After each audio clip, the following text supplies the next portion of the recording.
আমন্ত্রণ জানাচ্ছি আপডেট সংবাদে। শুরুতেই জানিয়ে দিব গুরুত্বপূর্ণ শিরোনাম, এরপরেই থাকবে বিস্তারিত। পুরোদমে মধ্যপ্রাচ্যে ইরান ইসরায়েল হামলা পাল্টা হামলা চলছে, আর এতে ইহুদিবাদী ইসরায়েলকে ব্যাপকভাবে গুড়িয়ে দিচ্ছে ইরান।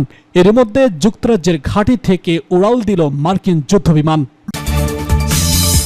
এদিকে এক বোমাতেই উল্টে যাবে যুদ্ধের মোড়। আরো জানিয়ে দিব তেহরানে আবারও হামলা চালালো ইসরায়েল। আরো জানিয়ে দিব ইরানের দুটি সেন্ট্রিফিউজ কারখানায় ইসরায়েলি হামলা, বলছে আইইএ। আরো থাকছে হোয়াটসঅ্যাপ দিয়ে ইরানিদের টার্গেট করছে ইসরায়েল। সর্বশেষে জানিয়ে দিব কাতারের আমিরকে ইরানি প্রেসিডেন্টের গোপন চিঠি কি আছে, তাতে জানাবো বিস্তারিত। শুনছিলেন সংবাদ শিরোনাম, এখন বিস্তারিত। তার আগে অনুরোধ থাকবে ভিডিওতে একটি লাইক দিন এবং কমেন্টস করে জানিয়ে দিন কোন জেলা থেকে বা কোথা থেকে আমাদের সঙ্গে যুক্ত রয়েছেন। যুক্তরাজ্যের ঘাঁটি থেকে উড়াল দিল মার্কিন যুদ্ধবিমান। ইরান ইসরায়েল সংঘাতে যুক্তরাষ্ট্রের সামরিক হস্তক্ষেপের গুঞ্জনের মধ্যেই পূর্ব ইংল্যান্ডের নেকেলহেড ঘাঁটি থেকে উড়াল দিয়েছে মার্কিন যুদ্ধবিমান। এক আলোকচিত্রের তোলা ছবিতে দেখা গেছে রিয়াল এয়ারফোর্স নেকেলহেড ঘাঁটি থেকে অত্যন্ত একটি F-35 যুদ্ধবিমান আকাশে উঠছে। এর সঙ্গে ছিল একটি জ্বালানি ট্যাঙ্কার বিমান, যা আকাশেই জ্বালানি সরবরাহ করতে সক্ষম। যুক্তরাষ্ট্রের এমন তৎপরতায় নতুন করে উত্তেজনা ছড়িয়ে পড়েছে। এদিকে ইসরায়েলি প্রধানমন্ত্রী বেনিয়ামিন নেতানিয়াহুর সঙ্গে ফোনে কথা বলেছে যুক্তরাষ্ট্রের প্রেসিডেন্ট ডোনাল্ড ট্রাম্প। যুক্তরাষ্ট্রভিত্তিক গণমাধ্যম CBS নিউজ একাধিক ঘনিষ্ঠ সূত্রের বরাতে জানিয়েছে, ইরানের পারমাণবিক স্থাপনাগুলোতে হামলার পরিকল্পনায় ইসরায়েলের সঙ্গে যৌথভাবে যুক্ত হওয়ার কথা বিবেচনা করছেন ট্রাম্প। এর আগে CBS জানায়, ইরানের যে কয়েকটি পারমাণবিক স্থাপনায় সম্ভাব্য হামলার কথা ভাবনা হচ্ছে, তার মধ্যে অন্যতম হল ফোর্দো পারমাণবিক স্থাপনা। এটি একটি পাহাড়ের নিচে অবস্থিত এবং ইরানের অন্যতম সুরক্ষিত স্থাপনা হিসেবে পরিচিত। বিষয়টি নিয়ে মঙ্গলবার যুক্তরাষ্ট্রের জাতীয় নিরাপত্তা পরিষদের বৈঠকে আলোচনা হয়। তবে যুক্তরাষ্ট্রের উপদেষ্টাদের মধ্যে এই পরিকল্পনা নিয়ে মতবিরোধ রয়েছে এবং এখনও কোনো চূড়ান্ত সিদ্ধান্ত হয়নি। হোয়াইট হাউস জানায়, ট্রাম্প ও তার জাতীয় নিরাপত্তা পরিষদের সদস্যদের মধ্যে ঘনিষ্ঠ বৈঠকটি চলে 1 ঘন্টা 20 মিনিট। বৈঠক শেষে ট্রাম্প কোনো মন্তব্য করেনি এবং প্রেসিডেন্টের সদর দপ্তর থেকে এ বিষয়ে আনুষ্ঠানিকভাবে কিছু জানানো হয়নি। এক বোমাতেই উল্টে যাবে যুদ্ধের মোড়। ঘনিয়ে উঠেছে ইরান ইসরায়েল যুদ্ধ। আকাশে যুদ্ধবিমান, সাগরে রণতরী, সবই প্রস্তুত। তবে এবার মাঝেই নতুন করে আশঙ্কা ছড়িয়েছে যুক্তরাষ্ট্রের একমাত্র বাংকার ব্লাস্টার। 30,000 পাউন্ড ওজনের এই ভয়ঙ্কর বোমা একবার ব্যবহার হলে পাল্টে যেতে পারে গোটা যুদ্ধের দৃশ্যপট। কারণ এটি এমন এক বোমা, পাহাড়ের গভীরে লুকিয়ে থাকা পারমাণবিক স্থাপনাও গুড়িয়ে দিতে পারে সহজেই। ইরান ইসরায়েলের হামলা পাল্টা হামলায় ভয়াবহ এই পরিস্থিতিতে তেহরানের ফোর্দো পারমাণবিক স্থাপনায় বাংকার ব্লাস্টার বোমা দিয়ে হামলা চালানোর কথা ভাবছে মার্কিন প্রেসিডেন্ট ডোনাল্ড ট্রাম্প। মার্কিন প্রেসিডেন্টের এমন ভাবনার পরই বাংকার ব্লাস্টার বোমা নিয়ে উদ্বেগের পাশাপাশি তৈরি হয়েছে নানা প্রশ্ন। বাংকার ব্লাস্টার এই ধরনের বিশেষ ডিজাইন করা বোমা, যা সাধারণ মাটি বা শনাক্ত সংক্রিটের স্তর ভেদ করে লক্ষ্যবস্তুর গভীরে প্রবেশ করতে সক্ষম। ভিতরে গিয়ে সুনির্দিষ্ট গভীরতায় বিস্ফোরিত হয়ে প্রবল ধ্বংসাত্মক প্রতিক্রিয়া সৃষ্টি করে। 1991 সালের উপসাগরীয় যুদ্ধের সময় এই ধরনের বোমা ব্যাপক প্রয়োজনীয়তা দেখা দেয়। ইরাকের তখনকার শাসক সাদ্দাম হোসেন তার বহু সেনাঘাঁটি ও অস্ত্রাগার মাটির নিচে তৈরি করেছিলেন, যেগুলো সাধারণ বোমা দিয়ে ধ্বংস করা যাচ্ছিল না। তখন মার্কিন যুক্তরাষ্ট্র দ্রুত বাংকার ব্লাস্টার জাতীয় বোমার বিকাশ ঘটায়। প্রথম প্রজন্মের বাংকার ব্লাস্টার ছিল BUF-28। এরপর আরও শক্তিশালী মডেল তৈরি করা হয়েছে, যেমন BU-57B, যার ওজন প্রায় 14,000 কেজি। তেহরানে আবারও হামলা চালালো ইসরায়েল। তেহরানে আবারও হামলা চালিয়েছে ইসরায়েল। দেশটির সামরিক স্থাপনাকে এই হামলার নিশানা করা হয়েছে।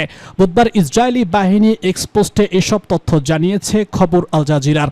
ইসরায়েলি সেনাবাহিনী জানিয়েছে, তেহরানে বিমান হামলা চালানো হয়েছে। এই হামলায় ইরানি সরকারের সামরিক লক্ষ্যবস্তু আক্রমণ চালিয়েছে ইসরায়েল। সামাজিক যোগাযোগ মাধ্যমে ইসরায়েলি হামলার ভিডিও ছড়িয়ে পড়েছে। এতে ইরানের রাজধানীর পশ্চিম কাবাজের পাইরাম বিমানবন্দরের কাছে একটি বোমা হামলার দৃশ্য দেখা যাচ্ছে। এর কিছুক্ষণ আগে ইসরায়েল জানিয়েছে তারা আবার তেহরানে হামলা চালিয়েছে।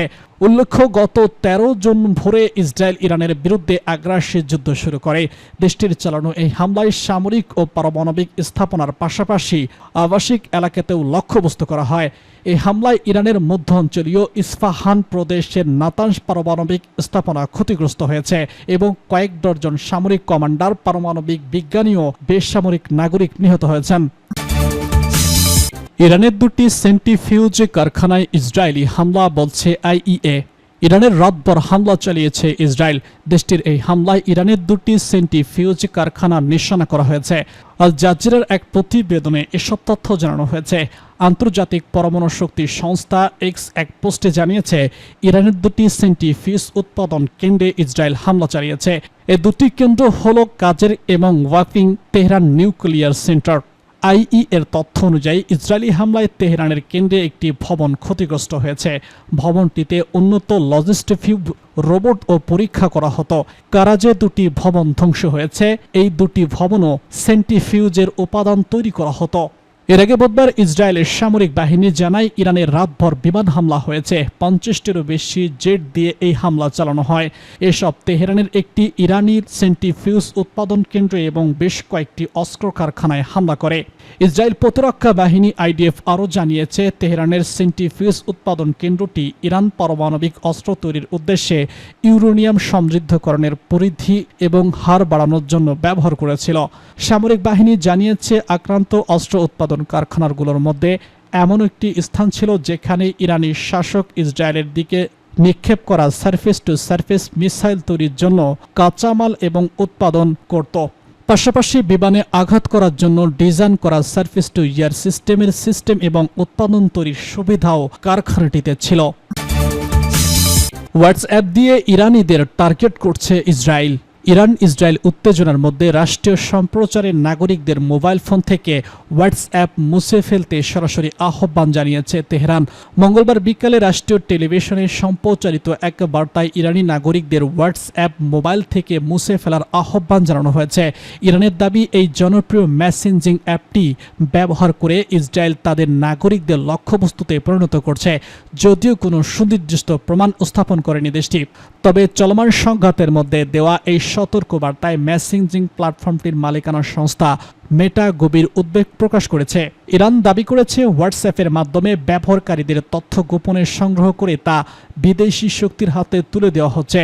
হোয়াটসঅ্যাপ কর্তৃক এই অভিযোগকে মিথ্যা ও ভিত্তিহীন বলেও ইরান এটিকে জাতীয় নিরাপত্তার ইস্যু হিসেবেই দেখছে। নেটব্লক্সের তথ্য অনুযায়ী ইরানের নির্দেশনার পর ইতিমধ্যেই দেশটির ইন্টারনেট ব্যবহার 75% কমে গেছে, যা সংঘাতের সময় জনগণের তথ্য সমাপ্তি সীমিত করতে পারে। তবে এই নিষেধাজ্ঞা ইরানের নাগরিকদের সঙ্গে বৈশ্বিক যোগাযোগ বিচ্ছিন্ন করার চেষ্টা হিসেবে দেখা হচ্ছে, বিশেষ করে যখন দেশটির অভ্যন্তরীণ পরিস্থিতি এবং যুদ্ধ বিষয়ক তথ্য নিয়ন্ত্রণ জরুরি হয়ে উঠেছে। তখন কোনো প্রকাশ্য প্রমাণ প্রদান করা যায় এই অভিযোগগুলো স্বাধীনভাবে মূল্যায়ন করা সম্ভব নয় বলে মনে করছে বিশ্লেষকরা। কাতারের আমিরকে ইরানি প্রেসিডেন্টের গোপন চিঠি কি আছে তাতে জানাবো বিস্তারিত। ইসরায়েলি আগ্রাসনের মধ্যে কাতারের আমির শেখ তামিম বিন আহমদ আল থানিকে একটি গোপন চিঠি পাঠিয়েছে ইরানের প্রেসিডেন্ট মোহাম্মদ পেজুস্কিয়ান। চিঠিটি ইতিমধ্যেই কাতারের আমিরাতের কাছে পৌঁছেছে, খবর আল জাজিরার। বুধবার কাতারের পররাষ্ট্র মন্ত্রণালয় চিঠিতে বিষয়টি নিশ্চিত করেছে, তবে চিঠিতে কি লেখা হয়েছে তা প্রকাশ করেনি। কাতারে নিযুক্ত ইরানের রাষ্ট্রদূত আলী সাভেলের সঙ্গে সাক্ষাৎকারের সময় কাতারের পররাষ্ট্র প্রতিমন্ত্রী সুলতান বিন সাদ আল মুথাইলি চিঠি গ্রহণ করেছেন। কাতার সেই দেশগুলোর মধ্যে একটি যারা ওয়াশিংটনের কাছে আবেদন জানিয়েছে যে যুদ্ধবিরতিতে সম্মত হওয়ার পাশাপাশি পারমাণবিক চুক্তির লক্ষ্যে তেহরানের সঙ্গে আলোচনা শুরু করতে ইসরায়েলের উপর দৃষ্টি আকর্ষণ করুক।